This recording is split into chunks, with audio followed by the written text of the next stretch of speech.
Good day from Port Elizabeth, and welcome to the official launch of the partnership between Nelson Mandela University and Rescue South Africa. My name is Trower, and I'm a rescue lecturer at the Nelson Mandela University Emergency Medical Care Department, as well as the Director for Rescue South Africa. Thank you for joining us today. We would like to take this opportunity to celebrate this collaboration between two great entities. This partnership will provide improved rescue training for our EMC students, improved work experience for all those involved, while we continue to service our local community as well as providing disaster relief rescue to those in need. We are also developing short learning programs to assist with capacity building in Africa. Before we start, please familiarize yourself with the chat function where we can post your questions. We will be having a question and answer session at the end of the event where we hope to answer as many questions as possible. It is now my honor to introduce our Deputy Vice-Chancellor of Teaching and Learning, Professor Foxcroft.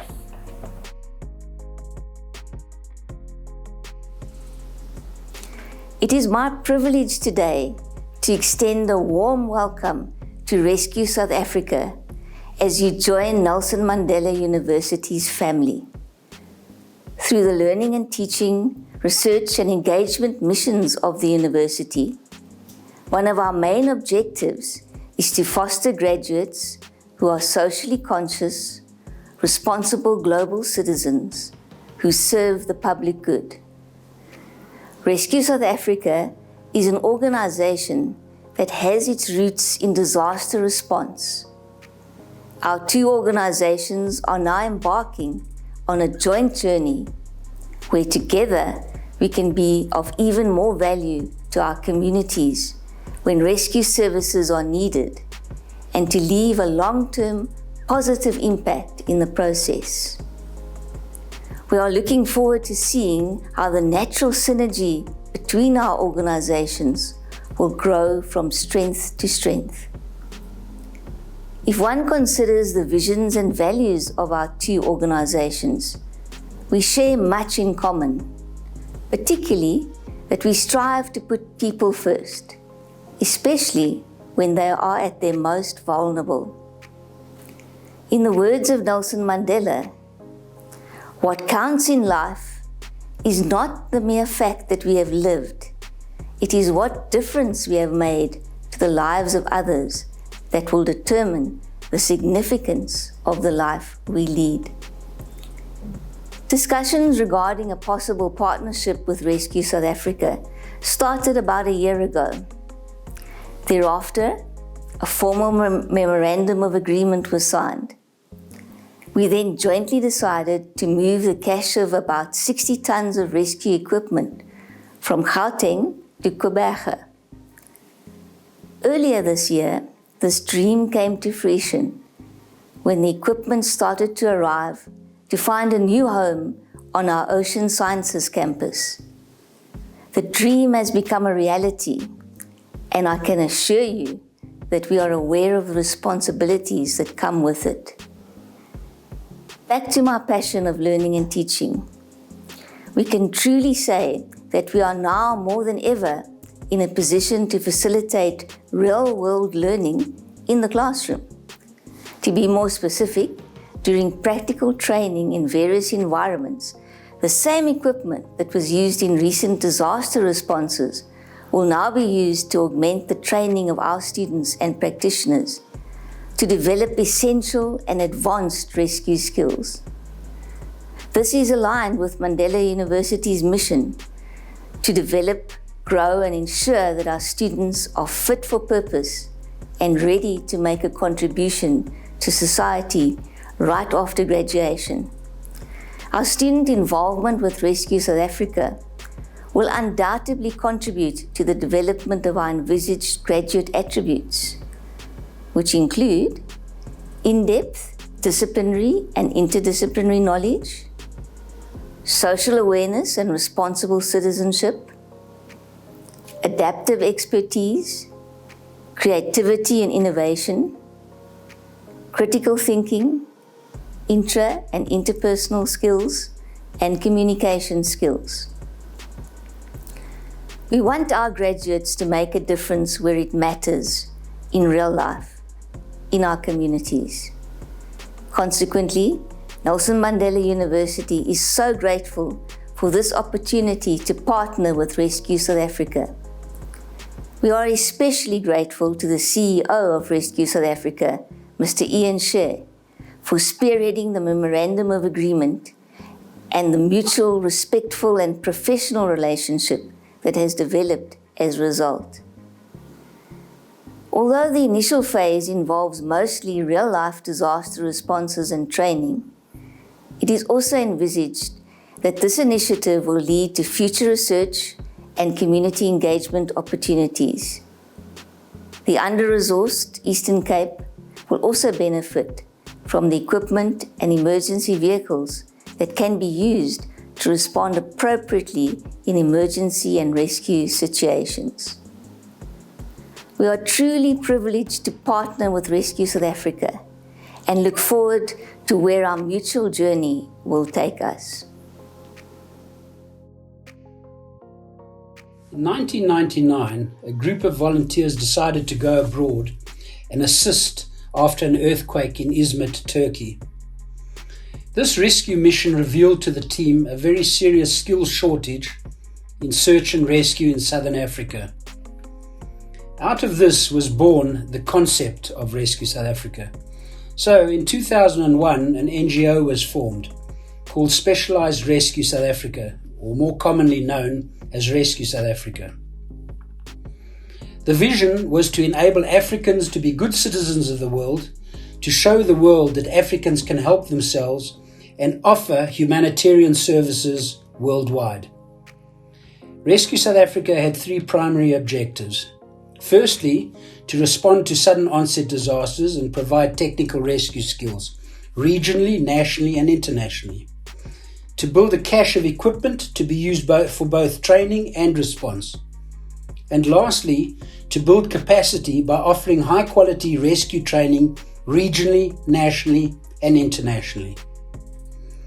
An approach was made to USAID for funding, and 8 American rescue technicians were brought out to South Africa, who in turn trained 26 trainers from emergency services. This group of trainers have literally trained thousands of South Africans right up to the level of urban search and rescue technician. And in fact, these courses are now offered in South Africa at 4 universities, many EMS colleges, as well as some fire departments that train emergency services students, right up to the level of rescue technician. At the universities, it forms part of their bachelor's degree course that trains future emergency care practitioners. Part of the funding received from USAID, as well as later from the Japanese International Cooperation Agency, JICA, and the United Nations, went into putting together a cache of rescue equipment which weighs approximately 60 tons and is probably worth anything between 50 and 60 million rand if one was to buy it today. And in fact, it is the most comprehensive USAR cache in sub-Saharan Africa. As part of our capacity building, Rescue South Africa ran training in 8 SADC countries: Botswana, Lesotho, Malawi, Mozambique, Swaziland, Namibia, Madagascar and Zambia. And the people trained in those various countries were the first to be exposed to this type of training in sub-Saharan Africa. From the SADC countries, 60 urban search and rescue technicians were developed. Rescue South Africa has proudly responded to different types of sudden onset disasters. In Mozambique was a good example where Africans were seen to be helping Africans and received a commendation from INSARAG, really almost unheard of, for the spectacular rescues that we carried out in Beira in 2019. We also responded to India, Iran, Algeria, Haiti for earthquakes, Japan for the tsunami, Pakistan, the Philippines, Malawi, the DRC for the volcanic eruption, and then various calls that we've responded to in South Africa. Today, we have a tried and tested model and track record, including standard operating procedures and logistics that enable us to do these responses. One of the highlights of Rescue South Africa's history is receiving the Ubuntu Award, recognizing the work it's done in promoting South Africa globally. A positive outcome from our development is that thousands of South Africans, as well as those from the SADC region, have been trained as USAR technicians. As well as various courses for our outreach program, our standard USAR courses are accredited by the University of Johannesburg. Having achieved these milestones, we reflected on what would be the next step forward. With motivation and much enthusiasm from Mandela University's lecturer Travis Trower, a board member and previous principal at Rescue South Africa, we decided that Rescue South Africa and its cache of equipment would be better served moved from the well-resourced Gauteng to the Eastern Cape. Travis made us aware of all of the shortages of equipment and dire need for further assistance in the Eastern Cape. So our cache of equipment was moved from the University of Johannesburg to Nelson Mandela University, where it's already being used to train students, not just in lecture halls, but on the road where irreplaceable experience is gained. We're now starting to reach out to emergency services in the region to offer assistance in technical rescues, exposing our final year students to real life situations.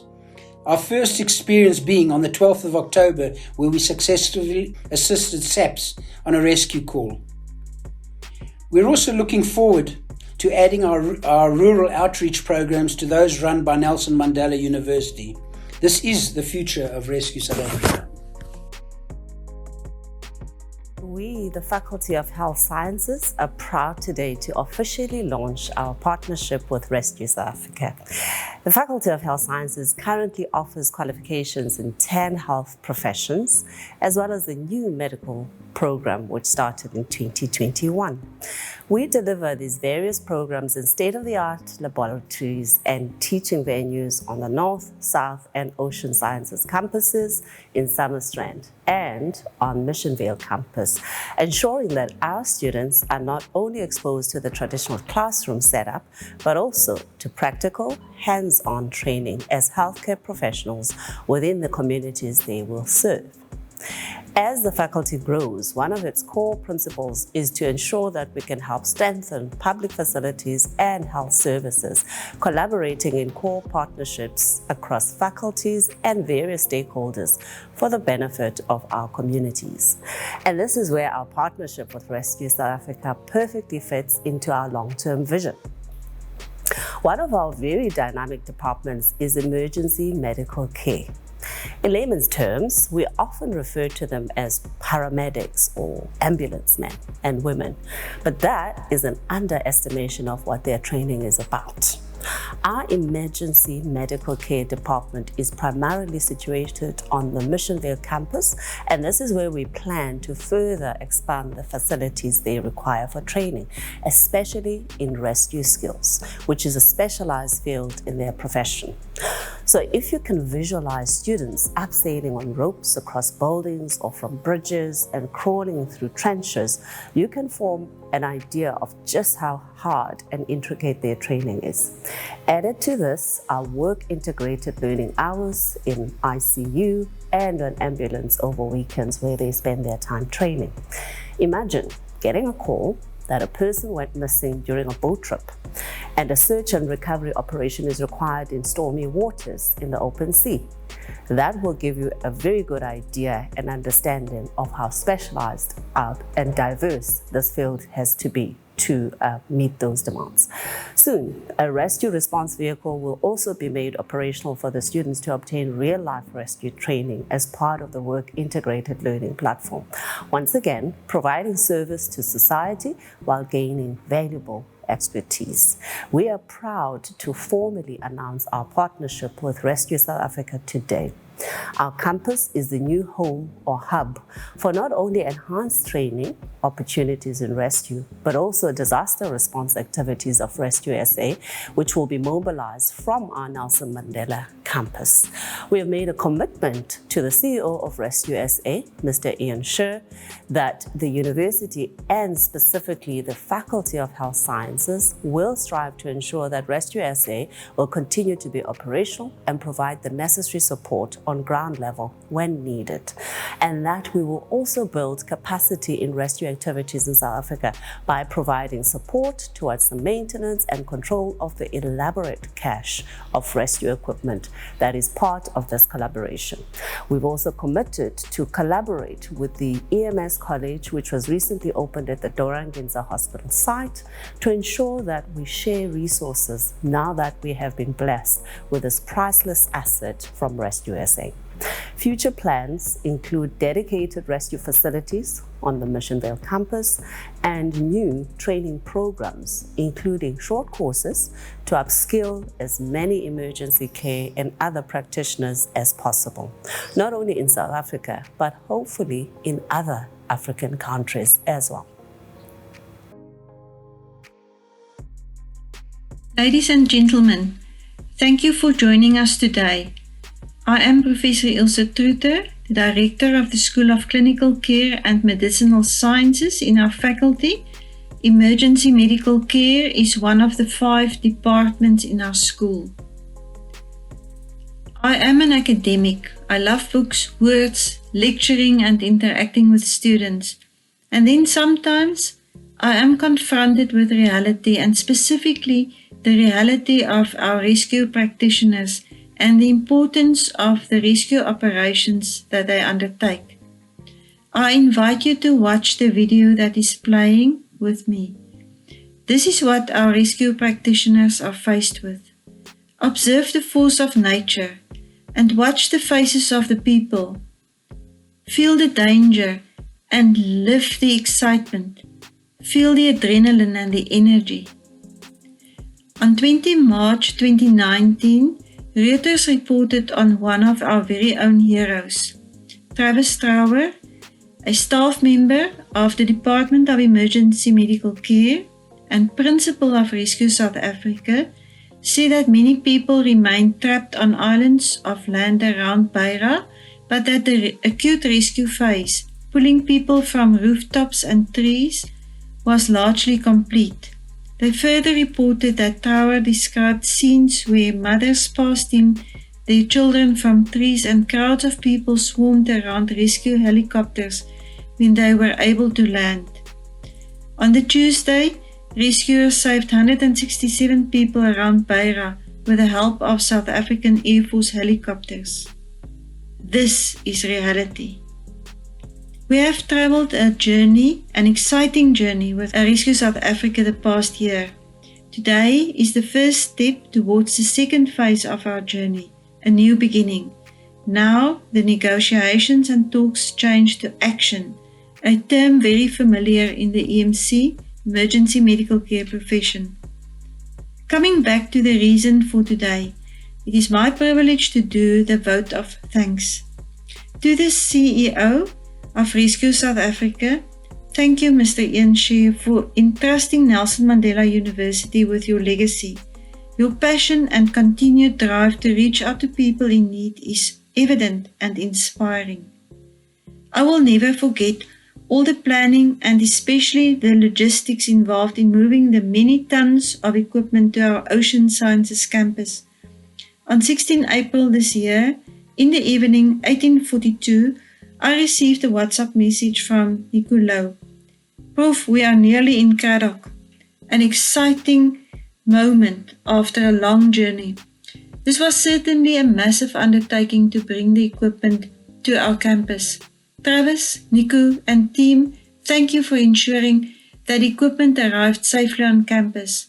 I am pleased that we persisted and made this happen. It's a proud moment for us. Prof Mutwa, in your absence today, thank you for supporting this initiative. You drive the vision for our institution. The legacy of Nelson Mandela and what Rescue South Africa stands for are similar. Prof Foxcroft, our sincere thank you to you for opening the proceedings today. Our continued gratitude will be revealed with the number of students and practitioners we successfully train and equip with unique skills in the future. Prof Talena van Rooyen, you were our acting executive dean at the time of negotiations and the finalization of the agreement. Thank you, Prof. van Rooyen, for everything that you have done to make this possible. You are behind the scenes today. We salute you. You have literally connected the dots for us in this long journey. Prof. Zingela, you joined us in August this year as our new Executive Dean. Thank you for supporting what was started and for being as enthusiastic about the collaboration as we are. We miss you today, but know that your United Nations board meeting in Austria is also a priority for you. Our marketing and communications team at Nelson Mandela University, Yarija Raja, Philip Hulser, Ras Sakden in our faculty, thank you. You are an amazing team. To our Head of Department, Mr. Mugsien Rowland, thank you for your support that you will allow the Department of Emergency Medical Care to grow. With this, I now hand over to Mr. Rowland, who will provide some detail of the Department of Emergency Medical Care and the team, and also where rescue fits into the curriculum, as well as some of the future plans. Ladies and gentlemen, I thank you. Good afternoon, colleagues. My name is Mugsien. I'm the head of department at Nelson Mandela University for our program Emergency Medical Care. Being an emergency care medical care practitioner is not just another job or something that can be done by anyone. It requires a very specific type of person to be able to work in the face of death, to be able to think and make decisions in split seconds, to work under stress and thrive. After all, lives depend on us, our successful application of training received. During the program, our students are expected to cultivate the necessary attributes and values that constitute the making of an excellent emergency care practitioner, fit for purpose, as Prof. Foxcroft mentioned. Some of the values that we teach to our students are professionalism, altruism, maturity, respect, discipline, punctuality, endurance, uniformity, and many more. I am proud today as Head of Department of Emergency Medical Care to be part of the official launch of the Nelson Mandela University Rescue South Africa collaboration. Our department is one of the newest and smallest departments in the Faculty of Health Sciences, one of only 4 universities in South Africa offering the EMC degree. We currently have a total of 110 students from first year to 4th year enrolled on our program. Rescue training normally starts in the 2nd year of the BMC program and runs through to the 4th year, which is the final year. There's a total of 12 rescue models embedded on our program that cover all aspects of technical rescue, some of which include fire rescue, motor vehicle rescue, and rope rescue. For our rescue training, we make use of high-fidelity scenarios where the students practice their rescue skills in a simulated real-life environment. This creates an emergency care practitioner that is able to operate in hostile environments, hence the reason that our graduates are sought after all over the world, being employed and utilized in both private and government sectors. As already mentioned by my previous speaker, the collaboration opens many new training, research, and engagement opportunities for our department. It is not only a good day for our department, but also for the whole faculty and the university. The way Rescue South Africa responds to disasters is a holistic approach involving multiple disciplines, from rescue practitioners to nurses to medical doctors and all the way to engineers. Our faculty also focuses on an interprofessional education model, and we will need to use this collaboration to our advantage. Actually, not our personal advantage, but to improve the education, as well as to ensure we produce fit-for-purpose graduates based on the needs of the communities that we serve. Mr. Ian Scher, CEO of Rescue South Africa, thank you for partnering with us. We will strive to be worthy custodians of the equipment that have already saved many lives, and we hope it will save many more lives in disaster responses. Before we start the live question and answer sessions, I would also like to take the opportunity to express the department's gratitude and appreciation to Prof. Ilse Truter, as the Director of the School of Clinical Care and Medicinal Sciences, which is the school our department is situated at. She provided us with the support and commitment that was crucial for the establishment of this memorandum. Thank you for all the hard work and support. With that being said, I would now hand over to Mr. Trower to start the live question and answer session. Thank you.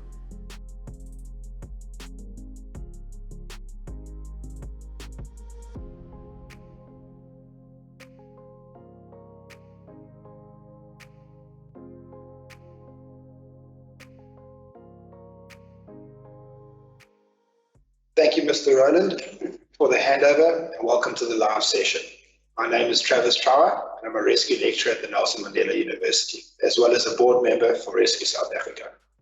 Before we move on to any of the questions and answer session, please please could you post any questions inside the chat. I would like to take this opportunity to say thank you to our guest speakers and everyone involved with this collaboration between the Nelson Mandela University and Rescue South Africa, as well as to all you viewers. Please feel free to continue to post questions. We will try our best to answer as many as possible. Unfortunately, Mr. Scher is unavailable today due to unforeseen medical reasons. But should you have any questions that are not able to fully answer, or have questions specifically directed to Mr. Scher, please email us after the event and we'll respond accordingly. Let us have a look at the first question. I'd like to get involved with disaster response. What must I do? Disaster response involves quite a lot of different expertise. We have been on disaster responses where we have engineers that accompany us, we have firemen, as well as emergency care practitioners. We even have logistic officers that attend with us. Should you feel that you have any of these skills and would like to become part of the disaster response, you're able to send us your CV and the relevant information to the email address that will be provided at the end of the Q&A session, and we'll be able to screen that CV and we'll respond accordingly. Okay, it's a second question. I think this one's for you, Mr. Rowland. What is the requirements to study the BMC course? Thank you, Mr. Trower. First of all, I think you need to have a requirement to study a 4-year degree, which means you need to have endorsement from a TRIC to study a 4-year degree program. And then some of the subjects that you would require would be maths, physical science, and life sciences. And that's about it. We normally have our selections twice a year, where we screen the applicants, and then we will let you know the outcome. Thank you. I would like to ask, third question. I'd like to inquire about the rescue training you provide.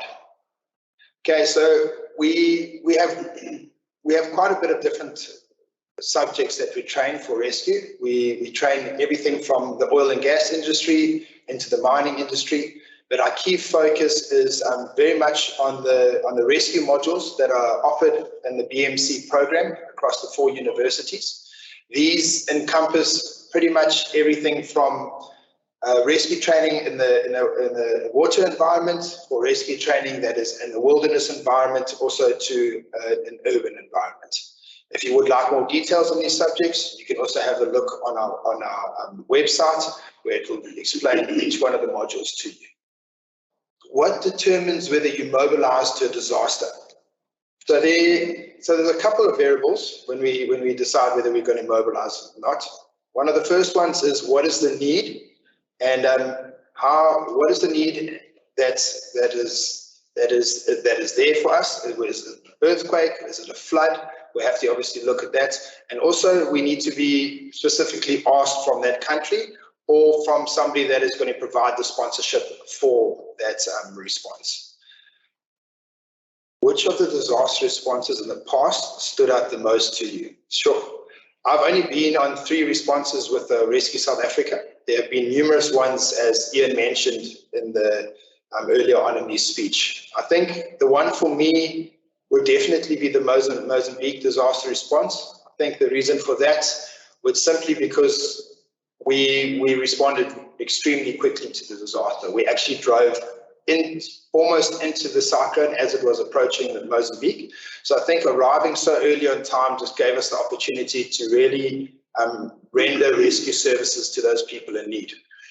As time passes with these types of disasters, the longer we take to respond to them, the least likelihood there is of us saving life. So I think definitely Mozambique, because it was so successful and because we arrived at such a good time. I think this one's for you, Mr. Rowland. Can one make a full-time career out of disaster response? I think, first of all, I think South Africa is one of the only countries where we combine medical and rescue. And so the answer would be, short and sweet, would be yes and no.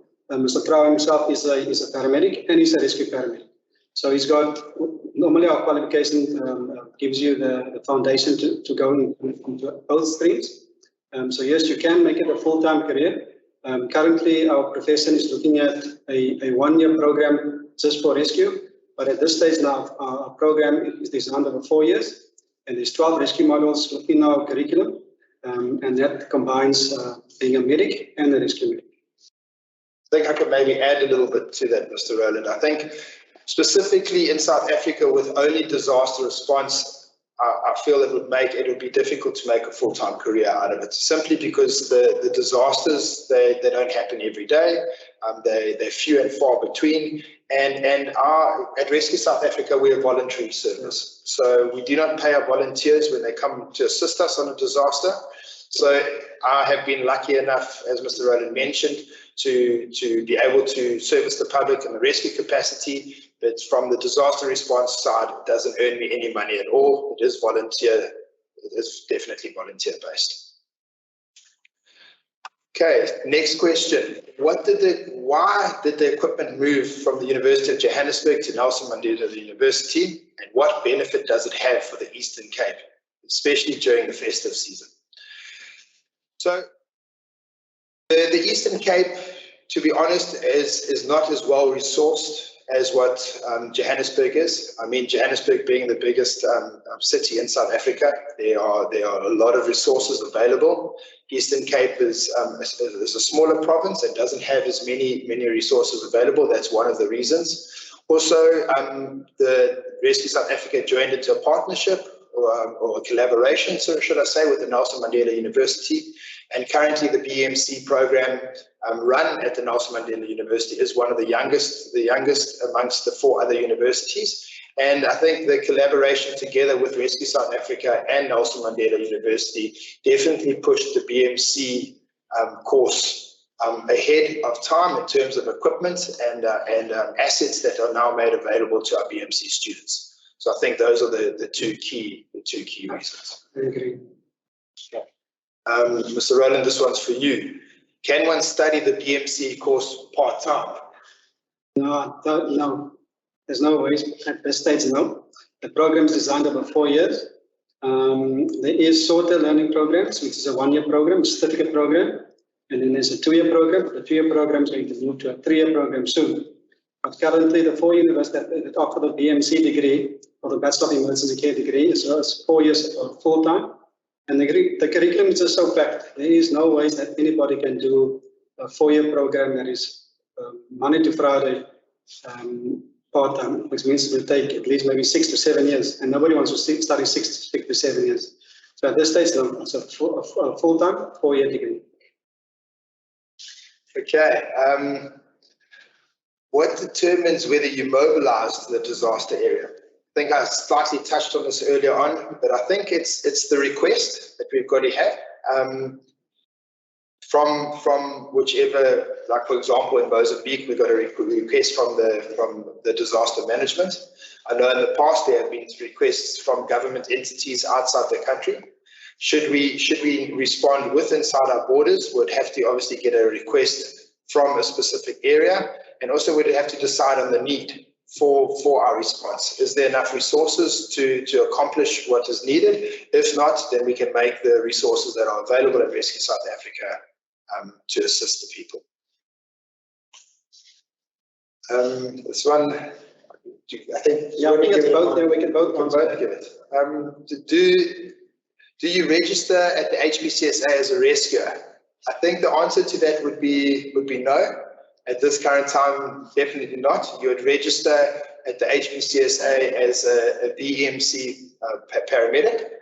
There's also other courses that also involve rescue, but I think your primary registration is under your medical license. It would be nice for someone like Travis that has done so many rescues to have a standalone profession or a registration, but at this stage, no. But it's something that we obviously would like to see happen in the future, where rescue practitioners can actually register as a rescue practitioner, as a standalone. But as of now in South Africa. Okay, this is a question that we get quite often. Typically, how long is a disaster response mission? And do I have to put leave in if I'm part of the team? So I'll answer that in 2 parts. Typically, we like to fall under the INSARAG, International Search and Rescue Advisory Group's description of, if I can use that word, of how we would respond. And it's normally we do 10 days in the disaster-stricken country. So I don't think, it will be safe to say it's normally not more than 14 days 2 days of travel to the site, 2 days of travel home, and then 10 days inside the country rendering disaster relief.